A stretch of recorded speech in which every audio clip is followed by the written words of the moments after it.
to another exciting edition of P&B Sports Show, your home for all the biggest stories and hottest debates in the world of sport. I'm Abel Sunday. Today, we zero in on the headlines from the weekend. The Manchester Derby, where the blue side of Manchester completely outclassed their rivals. The big question on everyone's mind is this a sign that Pep Guardiola's Manchester City are truly back to their dominant best? Helping me unpack all the actions are two top voices in football analysis.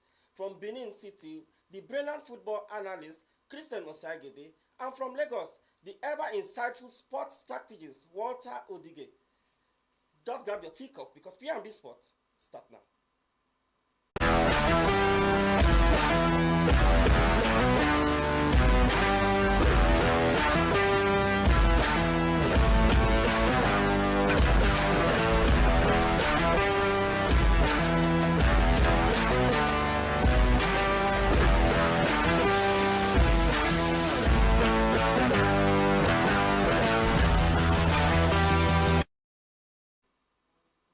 Welcome back. It's the P&B Sports Show right here in Abuja. Christian, gentlemen, welcome to the show. Welcome. Good morning, everyone. Mr. Walter, good morning. Mr. Sonny, good morning. Mr. Walter, how is Lagos this morning? Lagos is beautiful this morning. It's raining, so it's fine. Is it still the goals? Is it the goals still raining on you guys in Manchester? The goals have stopped raining. The goals stopped raining yesterday. So it's rain. It's just pure levels we are having this morning. Okay, Christian. They are going to sack.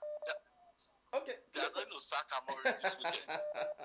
Okay, Christian. Let's start with you. Manchester City were clinical and commanding yesterday. Do you think this was a turning point for Pep Guardiola's team, or simply a temporary spark? What do you think, Christian? Of course, it's a turning point because for the second and the third man really too good. I believe it was a time for him to understand his team very well. So the international break, I will say kudos to the international break because the international break actually made things so simple and easy for him to come up with the strategy he came up with against Manchester United. And as I speak to you now, I believe things are already ready. We've gotten it right. And from this moment, goals will be raining down in the Premier League for them. Okay, let me go to you, Walter. Yesterday, we saw Erling Haaland scoring 2 goals. And during the international break, Erling Haaland got, I think, scored 5 goals for Norway. I was thinking that that should be a shout out for Ruben Amorim. Don't you think so, Mr. Walter? I don't know if we have the same thought. Amorim is man out of his depth. If you ask me, I don't think. I think he's struggling badly. He just needs somebody to put him off his misery. I am very sure he will be considering resigning and quitting because nobody wants to appear as a quitter. So maybe that's the only reason he will not put in the resignation letter. I think he's totally out of his depth, and his stubbornness to not tweak his formation and tweak his tactics and tweak his belief on how football should be played.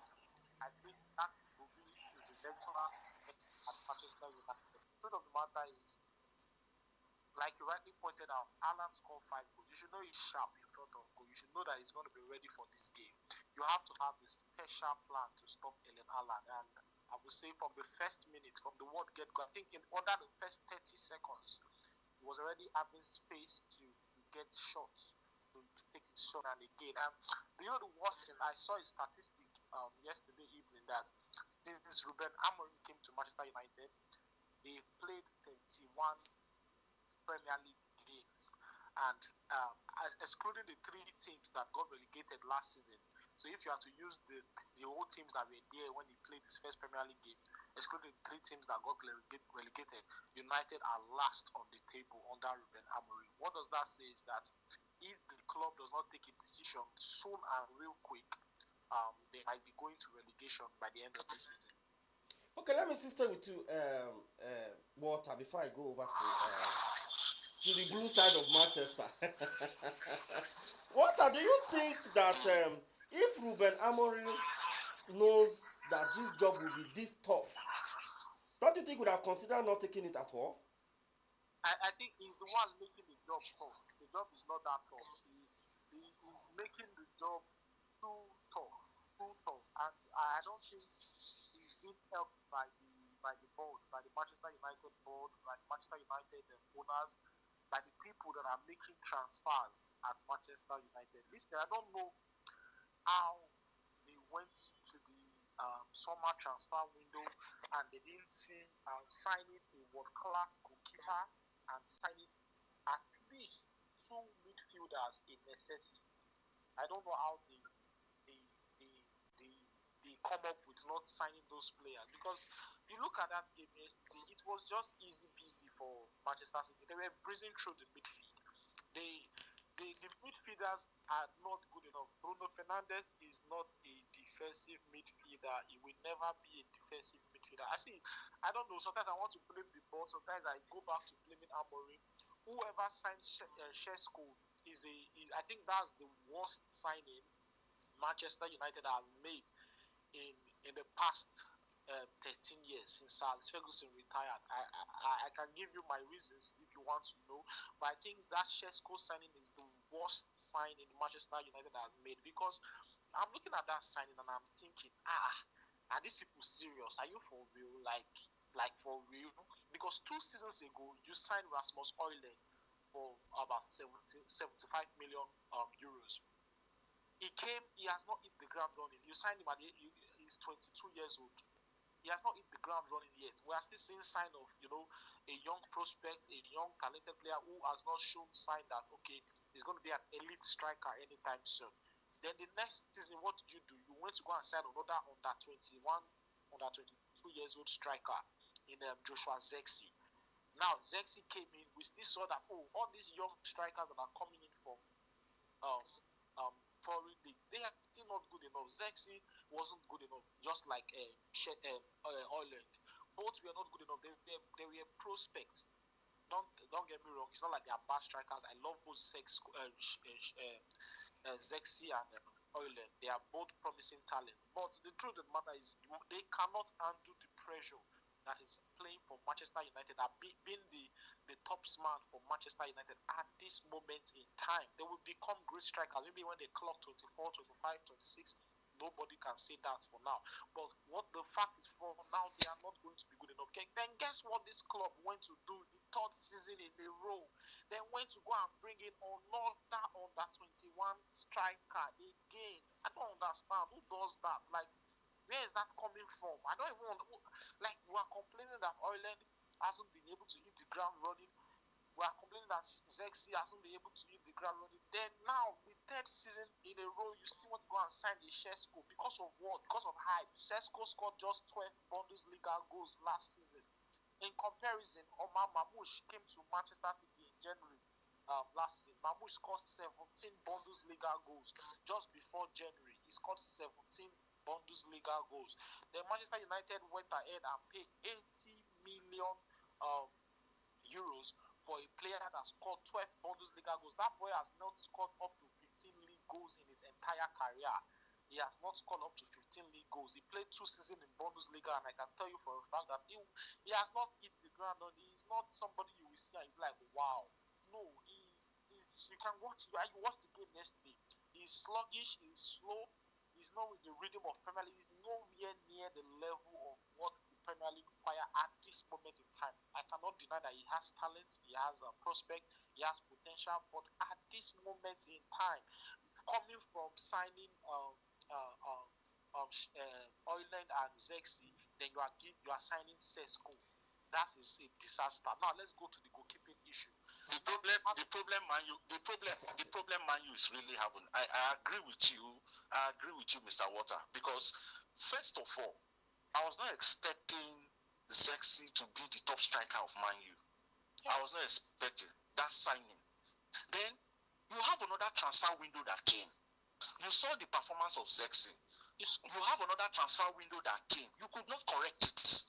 You now still brought that person, whether even lower than the Zexi or on par with Zexi. You know, so that shows that the legacy of Sir Alex Ferguson, Amori is not ready to even bring that legacy back. Okay. Let me stay with you. Okay. Let me stay with you, Chris, before I go over to the red side of Manchester. Let me stay over with you, Chris. Okay, Chris, I want us to flip up. Let's flip up the coin a little.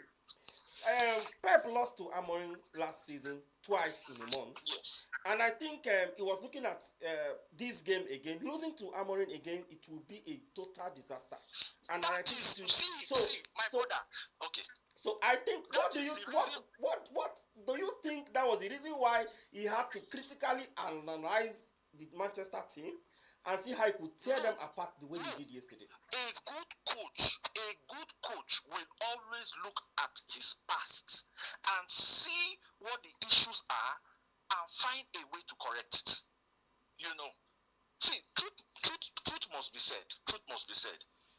From the other side of the red, which is Manchester United, they never one day corrected.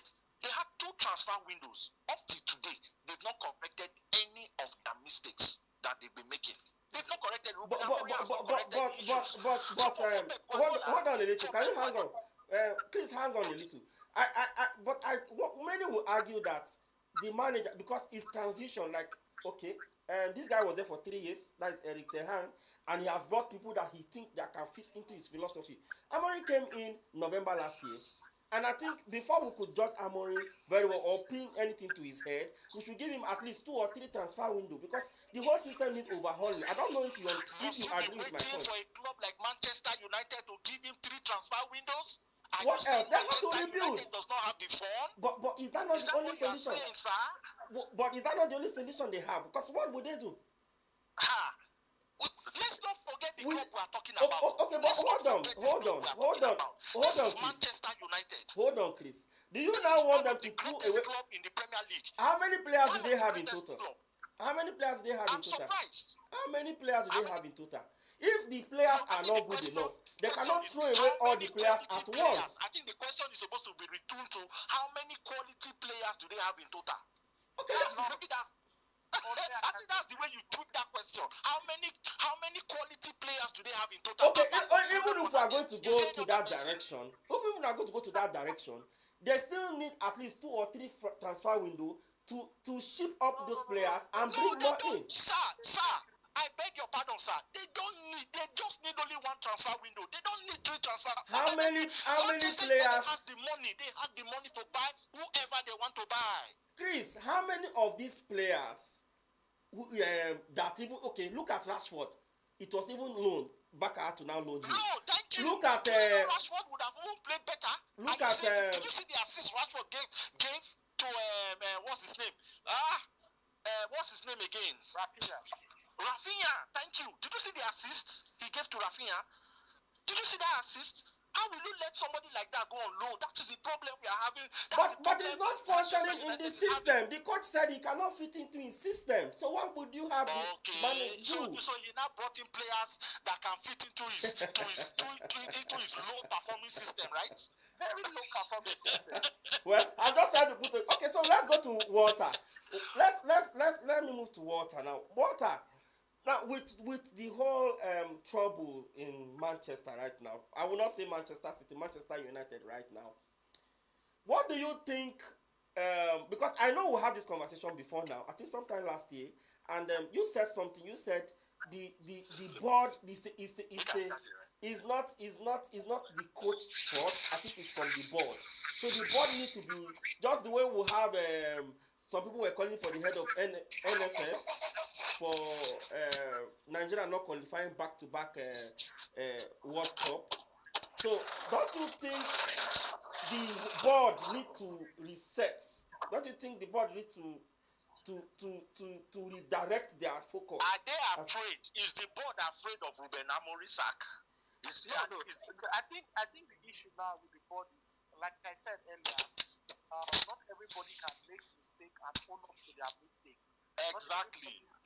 Sometimes you know, when you make a mistake in life, it is one thing to own up and say, okay, I have made a mistake, I'm sorry, let's start it over again. And now, but he's very good at doing that. Very good at apologizing. He's going to do the apologetic coach. Go ahead, Walter. It's going to be a slap on the board face if they come out and say, you know what, today we are sacking Ruben Amorim, because it will point to the direction that they don't know what they are doing. And that is actually what it is. They are actually terrible at running a football club. They don't know what they are doing. Because if the board were intentional and they know what they are doing, trust me, by now, Ruben Amorim, they might not be perfect, but you must have seen work in progress. I won't lie to you. Apart from Mboimo and Cunha, Manchester United have not signed. They have the January transfer window to do that, and also this summer transfer. I'm sorry to cut you short, sir, Mr. Water. I'm sorry to cut you short. Oh boy, are you saying he's a quality striker for the likes of a whole Manchester United? Is that the kind of striker that a whole Manchester United that has pedigree over the years? Who's that? Is that the kind of striker that kind of a club should have as a top striker? When we have the likes of Harry Brot Haaland, we have the likes of what's this guy's name in Arsenal, Gyökeres. Are you saying that is the level of striking position that a whole Manchester United can go for? All right, gentlemen, can you just calm down? Let's go. Hold on. Let's go on a short break. When we come back, the discussion will continue. Let's go. Hold on, guys. Hold on, guys. Rooney terrorized the Premier League. Is it that we cannot have somebody like Rooney again in Manchester United? Hold on, guys. Chris, can you hold on? All right, let's go on a short break now. When we return, sports show will continue.